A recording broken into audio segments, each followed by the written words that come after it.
Hello friends, நம்ம திவ்யா தேஷ்முக் வந்து இப்போ ஃபிடே உமன்ஸ் வேர்ல்டு கப் 2025 வந்து வின் பண்ணியிருக்காங்க. இப்போ இதனால் இவங்க வந்து ஃபேமஸ் ஆகிட்டாங்க இல்லையா? அதனால் நம்ம வரப்போகிற எக்ஸாம்ஸில் இவங்களை பற்றின கொஷின்ஸ் வந்து நம்ம எக்ஸ்பெக்ட் பண்ணலாம். பாருங்கள், இவங்க வந்து 88வது கிராண்ட் மாஸ்டராக உருவாகிருக்காங்க. அதாவது இந்தியாவோட 88வது கிராண்ட் மாஸ்டராக உருவாகிருக்காங்க. இவங்க வந்து பெண்கள் தனிப்பட்ட முறையில் பார்த்தோம் அப்படின்னா 4வது கிராண்ட் மாஸ்டராக இருக்காங்க. ஓகேவா? இவங்க வந்து மகாராஷ்டிராவை சேர்ந்தவங்க, சரியா? அப்புறம் பார்த்தீங்கன்னா இவங்க 45வது ஒலிம்பியாடு ஹங்கேரியில் நடந்தது, புடாபெஸ்ட் ஹங்கேரியில் நடந்த 45வது ஒலிம்பியாடில் இண்டிவிஜுவல் கோல்டு வின் பண்ணியிருக்காங்க. நம்ம உமன்ஸ் டீமும் கோல்டு மெடல் வின் பண்ணியிருந்துச்சு.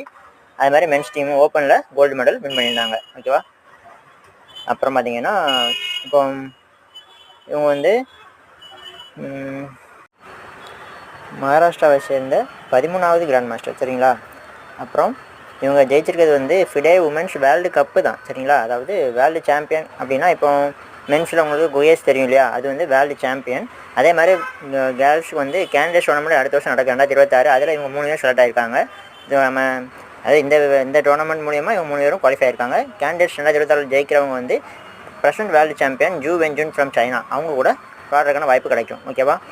நம்ம திவ்யா தேஷ்முக் எடுத்துக்கிட்டோம் அப்படின்னா நமக்கு கொஸ்டின் கண்டிப்பாக கேட்கலாம், ஏன்னா வேர்ல்டு கப்பு ஜெயிச்சிருக்காங்க. ஓகேவா? அப்புறம் இந்த இன்ஃபர்மேஷன் உங்களுக்கு பிடிச்சிருந்தா லைக் பண்ணுங்கள், ஷேர் பண்ணுங்கள், சப்ஸ்கிரைப் பண்ண மறந்துடாதீங்க.